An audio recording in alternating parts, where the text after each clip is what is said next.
اشرح لي صدري ويسر لي أمري واحلل عقدة من لساني يفقهوا قولي.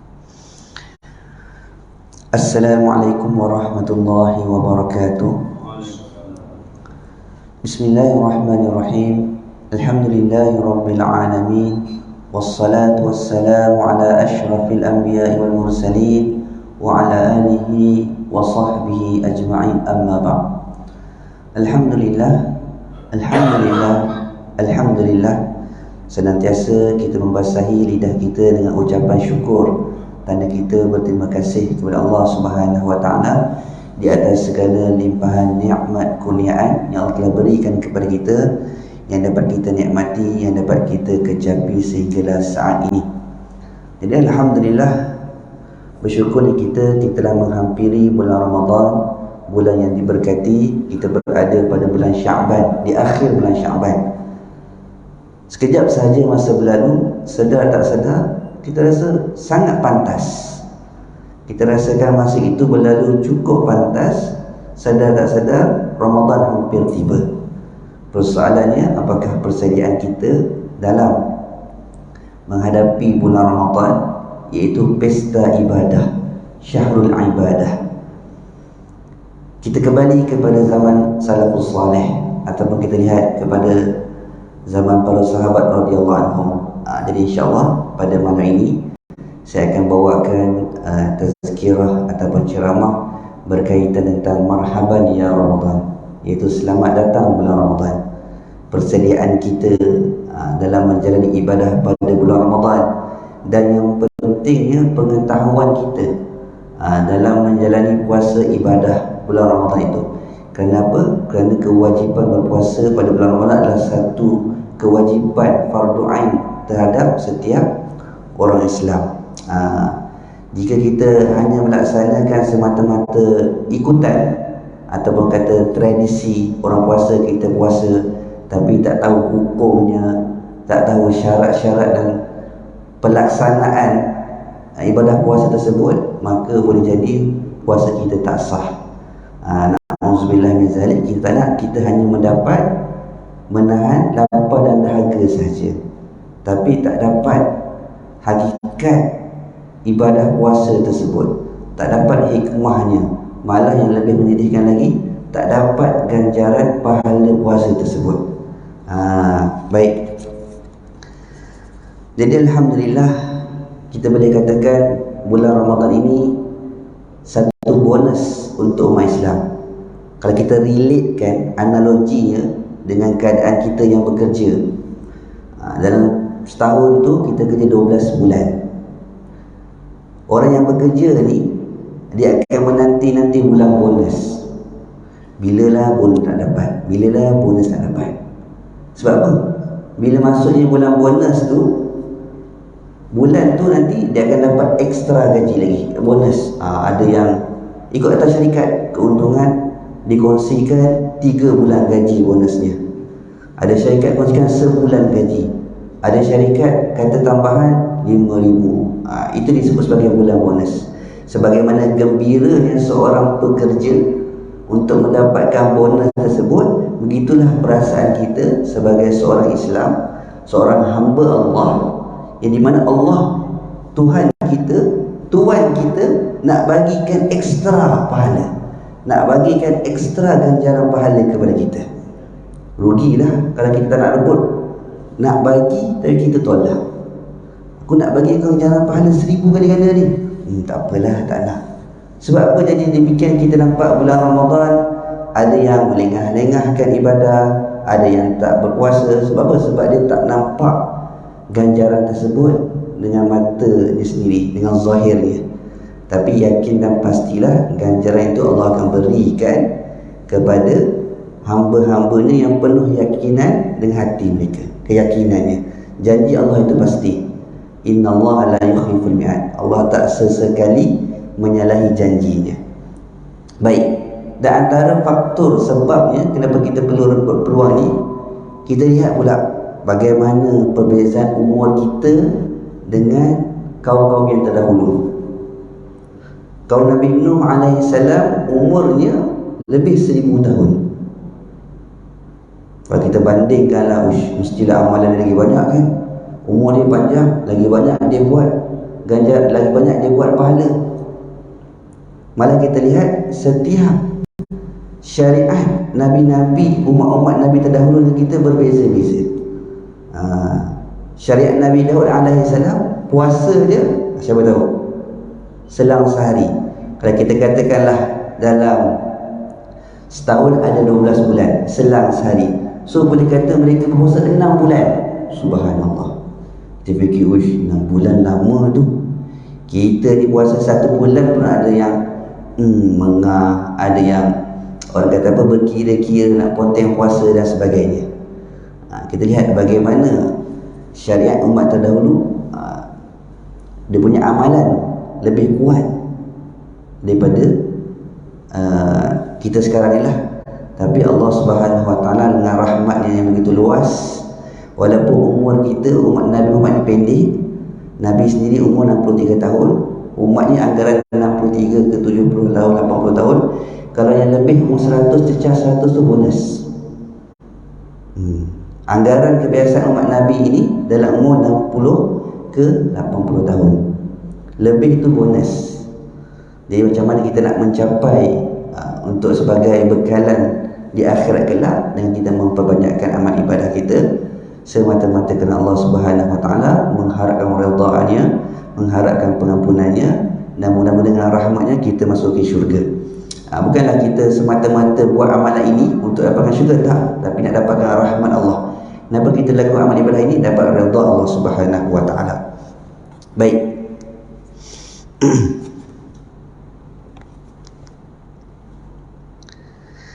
Jadi Abu Hurairah meriwayatkan bahawa Rasulullah sallallahu alaihi wasallam memberi khabar gembira kepada sahabatnya dengan bersabda, telah datang kepadamu Ramadan, bulan yang diberkati. Allah Subhanahu Wa Taala mewajibkan kepada kamu puasa di dalam bulannya. Pada bulan ini juga pintu syurga dibuka dan pintu neraka ditutup dan para syaitan diikat. Sebab itu kita lihat pada bulan Ramadan ini mudah untuk kita melakukan amal ibadah, kerana antaranya Allah Subhanahu Wa Taala telah membelenggu para syaitan.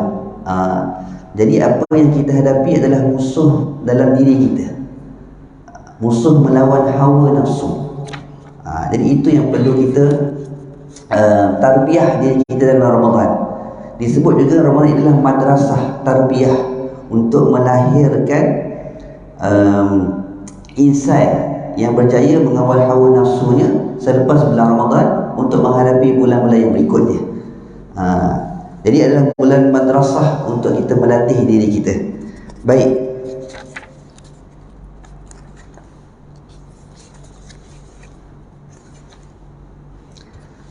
Puasa ataupun saum, maksud makna puasa itu sendiri apa?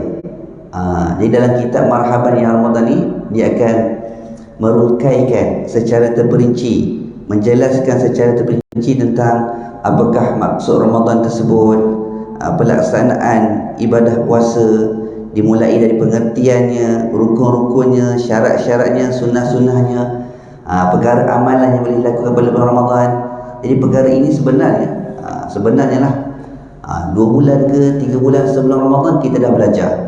Setiap tahun kita akan berpuasa, tapi sejauh mana puasa kita setiap tahun itu untuk kita jadikan lebih baik daripada tahun yang sebelumnya.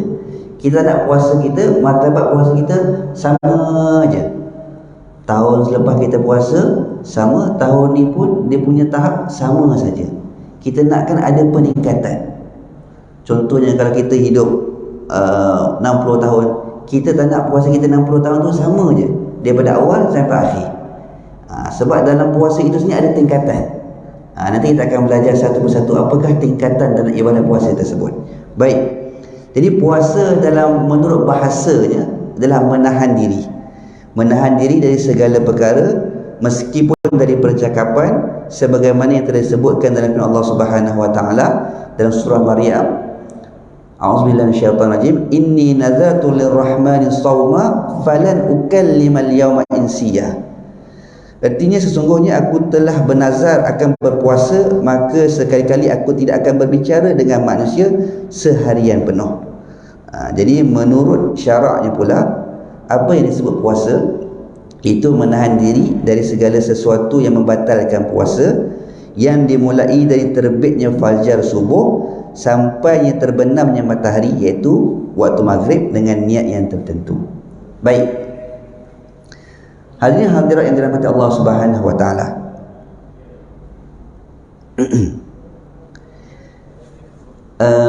Pada permulaan disyariatkan puasa tak sama seperti dengan keadaan kita puasa sekarang.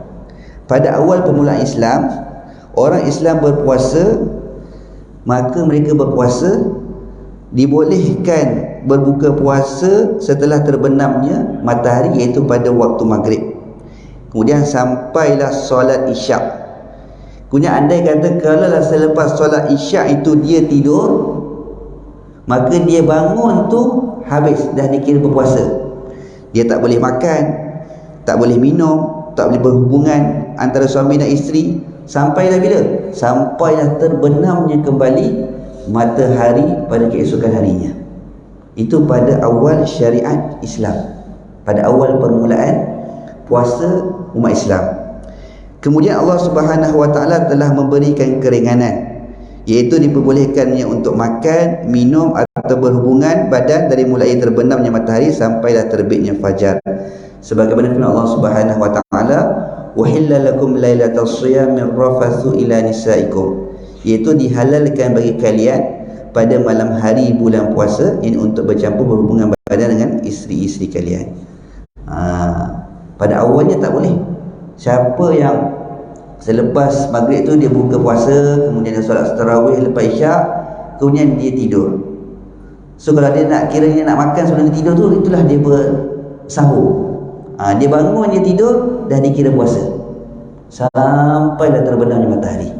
Itu pada awal syariat Islam. Sehingga Allah Subhanahu wa taala menurunkan ayat yang menghalalkan. Okeylah, sebab pada waktu itu agak berat bagi umat Islam. Maka dihalalkan. Selepas maghrib tu okey, boleh nak makan, boleh nak tidur. Kalau dah tidur pun, dah bangun nak makan lagi boleh, nak berhubungan suami isteri pun boleh.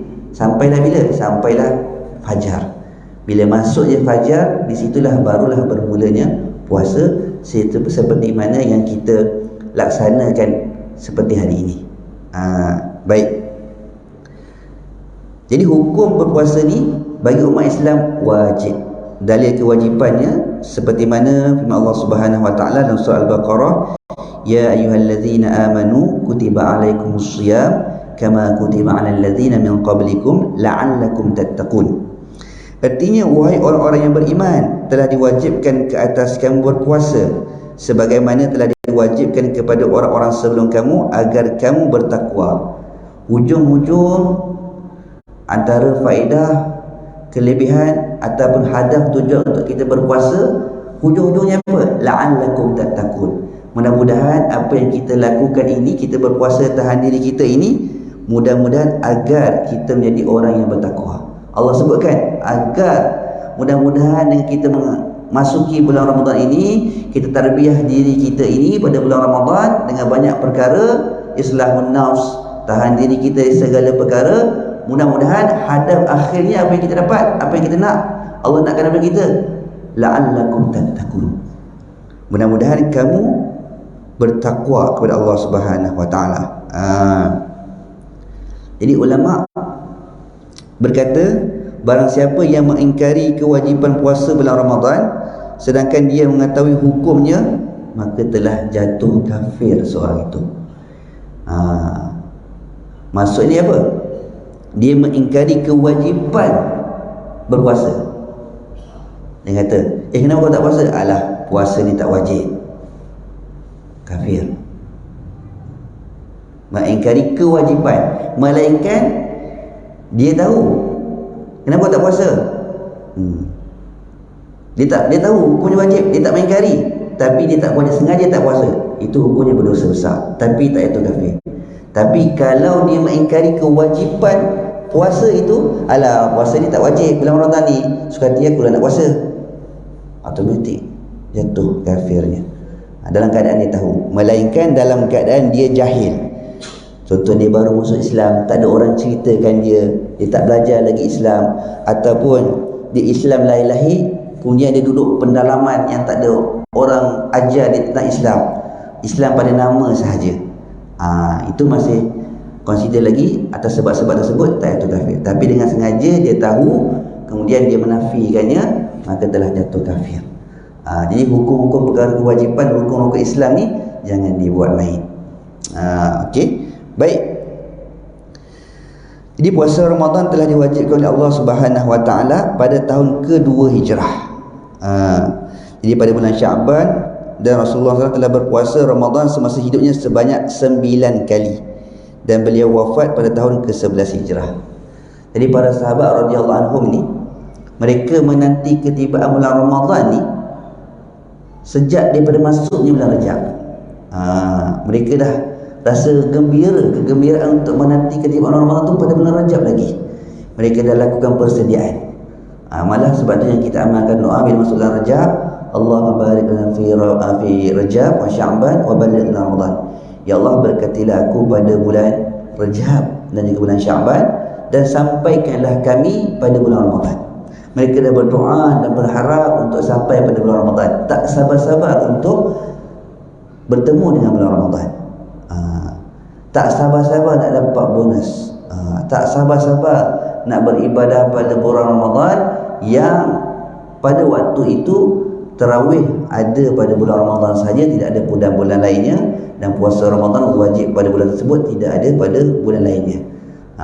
Dan yang paling mereka nantikan pada bulan Ramadan juga terdapatnya satu malam yang disebut sebagai Lailatul Qadar, malam yang lebih baik daripada 1000 bulan. Baik. Pernah tak kita terfikir kenapa dinamakan, disebutkan bulan Ramadan, kenapa tak sebut nama bulan lain je? Kenapa kita puasa ni panggil puasa Ramadan? Apakah maksud makna Ramadan? Setiap Ramadan kita berpuasa, orang sebut Ramadan, tapi kita tahu tak apa maksud makna dari kalimah sebalik Ramadan tersebut? Baik. Yang pertamanya, ada beberapa pandangan menurut pendapat sahabat. Menurut pendapat para sahabat iaitu Sayyidina Anas radhiyallahu anhu berkata, pendapatnya kenapa disebut bulan Ramadan, iaitu kerana amalan di bulan Ramadan dapat membakar dosa. Iaitu menghapuskan dosa-dosa. Sebab Ramadan tersebut, Ramadan dalam bahasa itu adalah panas. Jadi Abdullah bin Amr bin As radhiyallahu anhu bermaksud kerana lafaz Ramadan artinya adalah panas. Kerana ketika orang-orang Arab akan memberi nama itu pada bulan ini, kerana apa? Pada bertepatan pada musim panas. Jadi bila mereka berpuasa itu, berpuasa pada musim panas. Jadi kalau ada yang berpengalaman puasa dalam bulan Ramadan, contoh saat ini, nanti bulan Ramadan sekarang ni dah masuk pertukaran musim. Kalau kita pergi ke Saudi, ke negara Arab, pertukaran musim dari musim sejuk nak ke musim panas. Jadi di negara Arab ni sampai ke satu tahap panasnya boleh cecah 40 ke 50 Celsius. Jadi satu cabaran yang sangat-sangat menguji kesabaran. Dalam bulan Ramadan, puasa, tahan diri berlapar dan dahaga, kemudian panas pula, panas yang bersangatan. Kalau sekarang kita kata bolehlah, untunglah kita boleh dalam masjid, kat rumah ada aircon. Tapi kita lihat pada zaman-zaman sahabat dahulu, mana ada aircon, ada kipas elektrik. Jadi bulan Ramadan itu betul-betul menguji keimanan mereka. Perkara itu meningkatkan lagi keimanan mereka. Atas apa? Atas ketabahan mereka menghadapi bulan Ramadan tersebut. Malah kekuatan iman mereka pada bulan Ramadan sanggup berperang. Peperangan Badar berlaku pada bulan Ramadan. Bulan yang panas. Saya pernah sekali puasa kat Yaman. Waktu suhu ketika itu di Hadramaut, di Sana'a mungkin sejuk sikit, di Hadramaut 50 Celsius. Pergi masjid memang duduk kat dalam madrasah je lah. Keluar pergi masjid, kena ni, basahkan badan, berlapik-lapik pakai payung dan sebagainya. Kotak memang bersangatan panas. Nak buka mata pun tak boleh. Dia pakai spek hitam, tak nampak, panas. Itu keadaan bulan Ramadan di negara-negara Arab. Okey. Melainkan dia akan ada perubahan, sebab ada bila dia cepat akan ada satu masa tu juga puasa Ramadan pada bulan yang sejuk. Tapi mungkin setahun 12 tahun sekali dapat. Yang lain kebiasaannya bulan Ramadan pada musim panas. Kalau mungkin siapa yang ada rezeki pengalaman puasa di negara Arab, boleh rasa bagaimana keadaan puasa di bulan panas. Baik.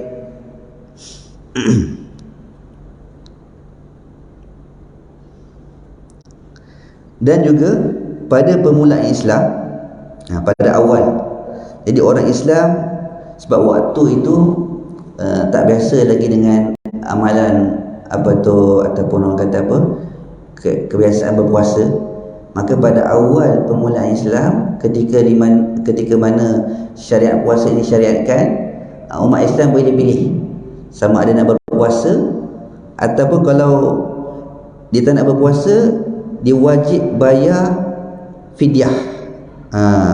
Pada setiap harinya ketika mana dia tak puasa itu, satu mud ni lebih kurang dalam 750 gram daripada makanan asasi, kemudian disedekahkan kepada fakir miskin. Ini pada awal dia boleh pilih sama ada nak puasa ataupun nak sedekahkan mud. Okey. Kemudian sehinggalah Allah Subhanahu Wa Taala telah mewajibkan, menetapkan kewajipan puasa bulan Ramadan, melainkan kecuali bagi yang tidak mampu untuk menjalankannya.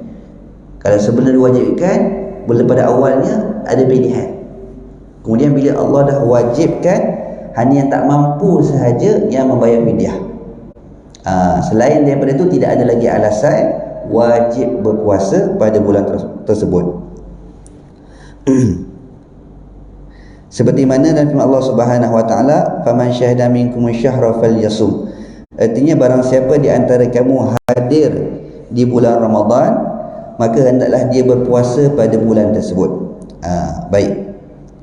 Ini yang kita nak bincangkan.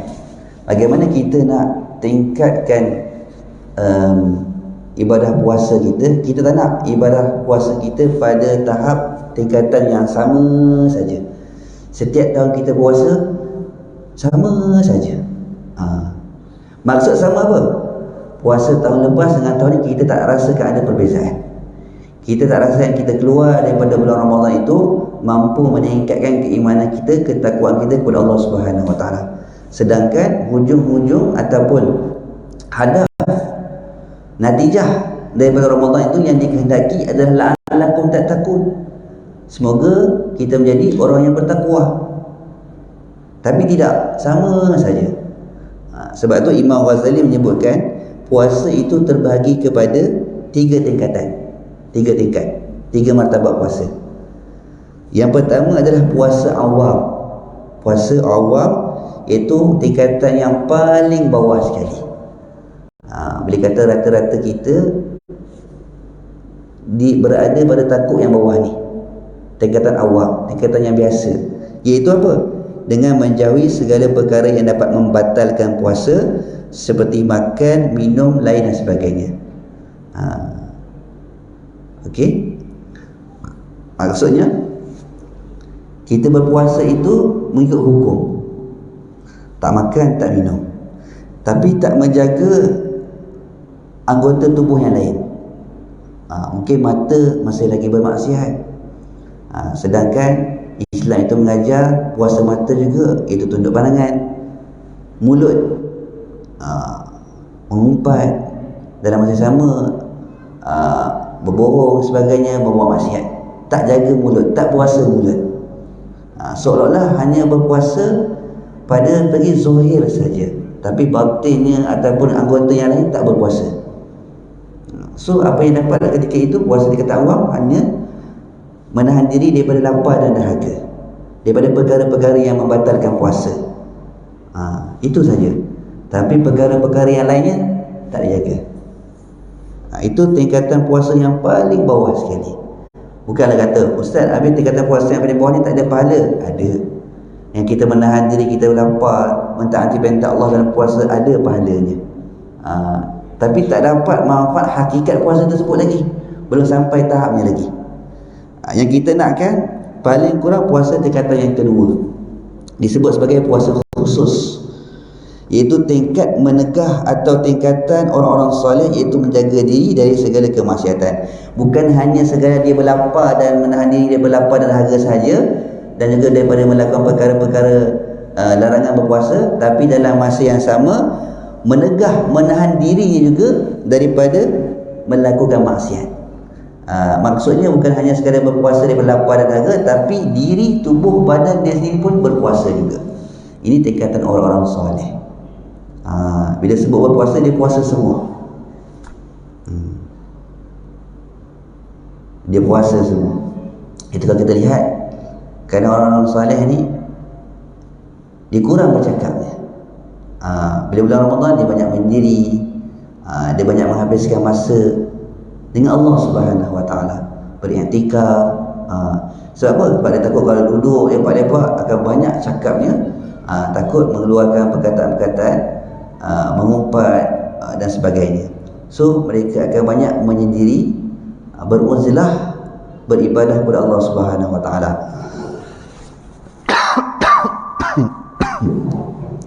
Itu tingkatan yang kedua, tingkatan orang-orang soleh.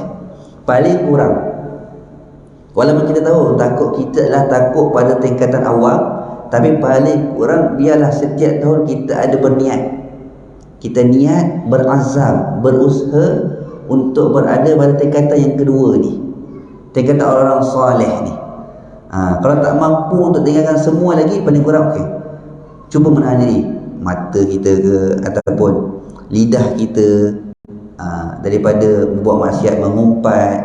Tak mampu untuk jaga semua, paling kurang tahun ni kira-kira aku nak cuba. Tangan aku tak mencuri ke sebagainya.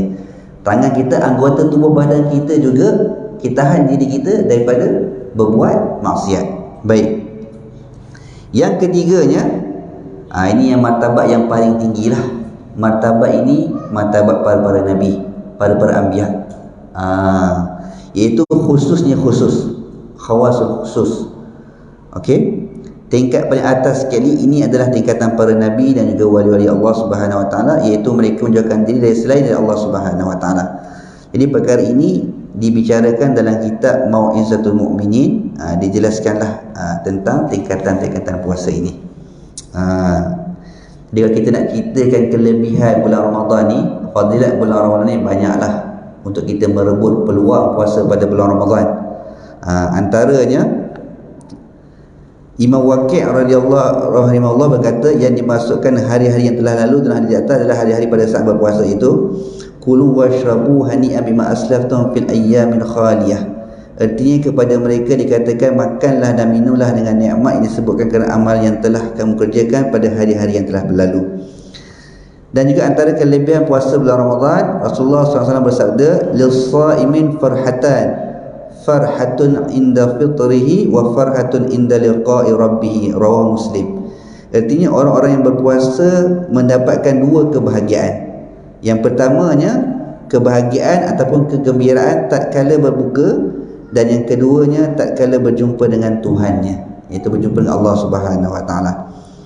Di dalam hadis yang lain disebutkan, diamnya orang yang berpuasa dihitung sebagai amalan tasbih, subhanallah, dan tidurnya adalah ibadah, dan doanya mustajab, yakni dikabulkan, dan pahala amalannya dilipat kali gandakan. Hadis riwayat Dailami. Subhanallah, ini yang orang gunakan dalil. Oh, tidur je bulan Ramadan ibadah, Masya Allah. Tidurnya orang yang berpuasa pada Ramadan dikira ibadah. Baik.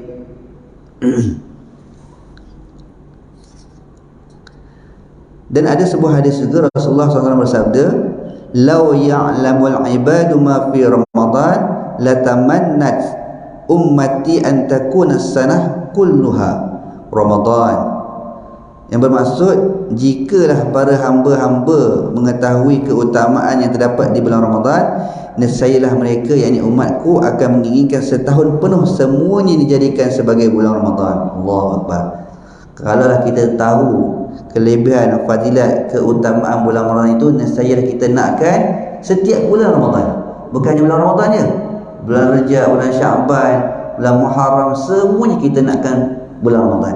Kalaulah kita tahu kelebihannya. Baik. Jadi banyak lagi kalau kita lihat antara keutamaan pada bulan Ramadan. Jadilah, rebutlah pahala yang sebaiknya antara amalan yang kita boleh lakukan, iaitu memperbanyakkan bacaan Al-Quran. Kalau sebelum bulan Ramadan kita lihat nak baca Al-Quran, tapi azam dalam bulan Ramadan paling kurang dapat kita khatamkan sekali. Paling kurang azam, niat, satu hari satu juzuk. Satu hari satu juzuk.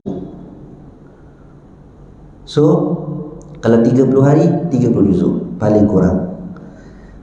Kalau tak mampu untuk baca sendiri, kita ikut tadarus. Alhamdulillah, kita bersyukur kebanyakan masjid-masjid kita di Malaysia ni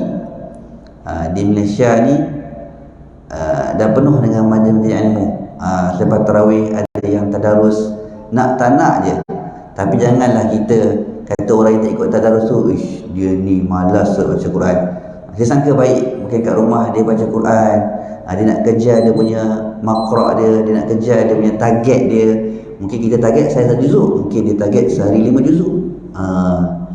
Macam masjid kawan saya di Kampung Baru, saya tanya dia, di imam sana, Ramadan tahun ni macam mana? Ramadan tahun ni masjid Kampung Baru bercadang nak buat khatam 2 kali. Macam mana tu?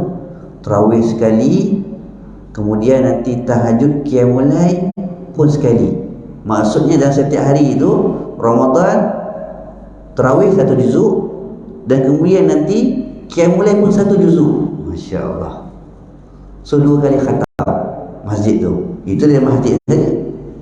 Masya-Allah, ramai. So imam tu dah standby. Imam tu dah standby untuk tarawih 1 juzuk. Dia akan ada 6 orang imam hafiz. Jadi kawan saya salah seorang daripada imam tersebut lah yang akan melaksanakan perancangan bulan Ramadan. So diorang ada perancangan awal dah, persiapan awal lah, macam mana nak mengimarahkan masjid tersebut pada Ramadan. So sebenarnya itu dah yang kita harapkan. Masjid-masjid di seluruh Malaysia ni, dia fikir macam mana untuk memudahkan jemaah-jemaah ramai yang hadir, datang ke masjid dengan amalan-amalan yang boleh dilakukan. Saya dengar pun, wish, dahsyat ya. So kita di sini alhamdulillah bersyukur. Di kampung kita ini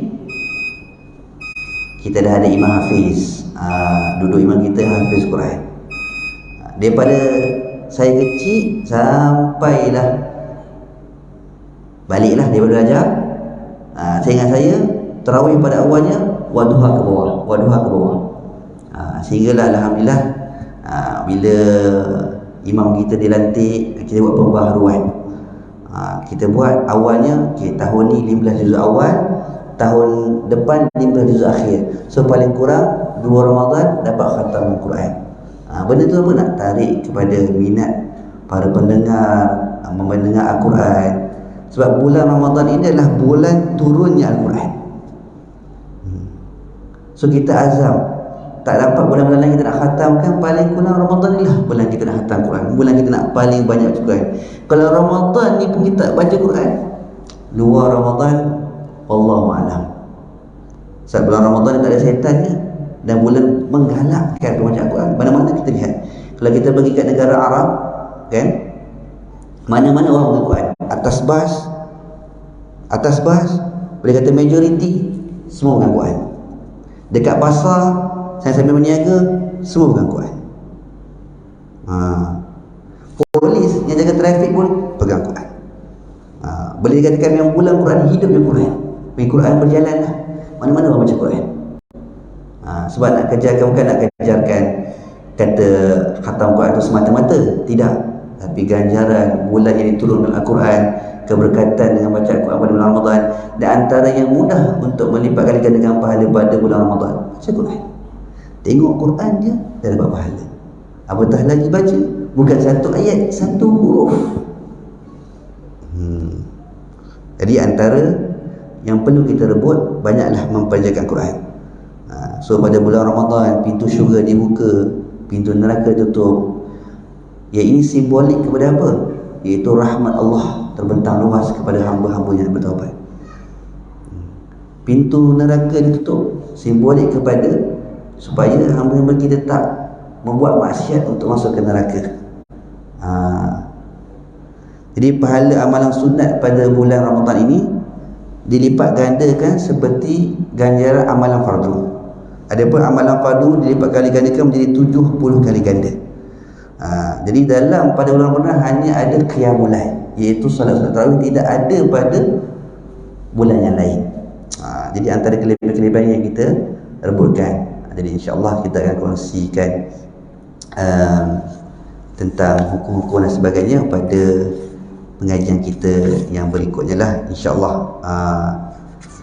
Jadi banyaklah, jadi kita pelajari, paling kurang kita tahu rukun-rukun dalam puasa, perkara yang membatalkan puasa, supaya apa? Supaya puasa kita itu di landasan yang betul, di landasan yang syarak, bukan semata-mata kita jadikan sebagai adat. Orang puasa, kita puasa, tapi hukum apa semua kita tak mengetahuinya, tak mendalaminya, dan tak mengetahui hakikat puasa itu. Kita nakkan puasa kita melatih diri kita, menjadikan kita insan yang lebih baik daripada yang sebelumnya, insya-Allah. Kenapa? Kita kembali kepada ayat tadi, la'allakum tattaqun. Hujung-hujungnya mudah-mudahan kita menjadi orang yang bertakwa. Jadi saya rasa insya-Allah baik juga andai kata sebelum puasa ni kalau masjid mampu untuk anjurkan satu daurah kilat Ramadan, kan, supaya apa? Supaya kita ada pendedahan awal untuk Ramadan daripada bab hukum dan sebagainya, satu hari cukup ataupun setengah hari ke, secara pintas, untuk agar apa? Kita tak naklah puasa kita semata-mata puasa sebagai adat. Bulan Ramadan kita puasa, tapi hakikat yang kita nakkan di bulan Ramadan tak dapat. Jadi insya-Allah saya rasa sekali itu dulu. Aku qauli hadza, apa yang baik itu datang daripada Allah Subhanahu Wa Taala, apa yang lemah itu daripada diri dan kelemahan saya. Insya-Allah kita akan sambung pada pengajian yang berikutnya. Astaghfirullahalazim, astaghfirullahalazim. Tutup majlis kita dengan tasbih kafarah dan suratul Asr. Subhanakallahumma wa bihamdika asyhadu an la ilaha illa anta astaghfiruka wa atubu ilaik. Bismillahirrahmanirrahim. Wal 'asr innal insana fi khusr illa allazina wa 'amilus salihati wa tawasaw bil haqqi wa tawasaw bis sabr. Assalamualaikum warahmatullahi wabarakatuh.